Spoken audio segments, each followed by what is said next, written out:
Hey folks, I want to talk a little bit about thoracic outlet syndrome. This is a common syndrome that occurs in individuals with hypermobility and is extremely difficult to treat. The common areas that can trigger some of this are around your neck, your scalini, your first rib, and your pec minor. So those are common areas of impingement, and it can affect your artery, your vein, or your nerve. The most common that I see in the clinic is a neural impingement, creating numbness, tingling, discomfort on one side of the body. Again, this is a really hard to treat area, but there is one technique I can teach you to try to see if you can help some of those symptoms, or at least identify where is this possibly coming from. So the pec minor is the one that I find that we can make the most change, okay? So pec minor runs from the front of your shoulder blades, your scapula. There's a little, it actually comes all the way up to here. There's a small bone with the prominence is called the coracoid process.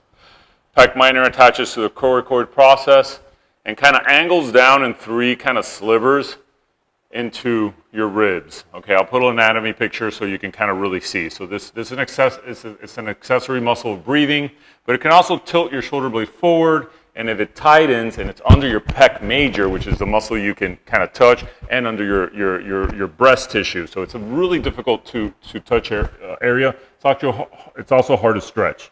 But what I find, if you can find that coracoid process, which is in Christie right about here, and two fingers kind of put pressure straight down. You can compare one side to the other. I can feel her rib, and I can feel there's a band of tightness. And right there on her right side, I can feel there's a small band. Does that bother? Okay, is this one tender? Yeah, so they're both tender on Christie.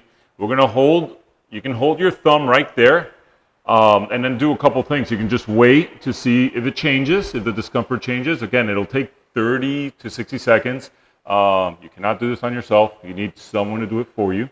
I probably have anywhere between 20 to 40 pounds per pressure. That's hard to gauge if you don't do this all day, but it's a good amount of pressure. Enough that you will get your finger tired after a minute or so. And then you can bring your arm into a slight external rotation. As you externally rotate your arm, that muscle and the rib will pop more to your hand, so it's a little easier. And hold there. If you complain or you notice that your arm goes numb, you back off. It shouldn't go numb. And you shouldn't reproduce a lot of the tingling. And if you do, you want to change the position of your finger. So this is a good release technique for this muscle. And as you get looser, you can actually add a foam roller under and get a little bit more extension of this area. So in the next video, I'm going to show you how you can stretch it by yourself and how you can also add the foam roller for this video. Thanks.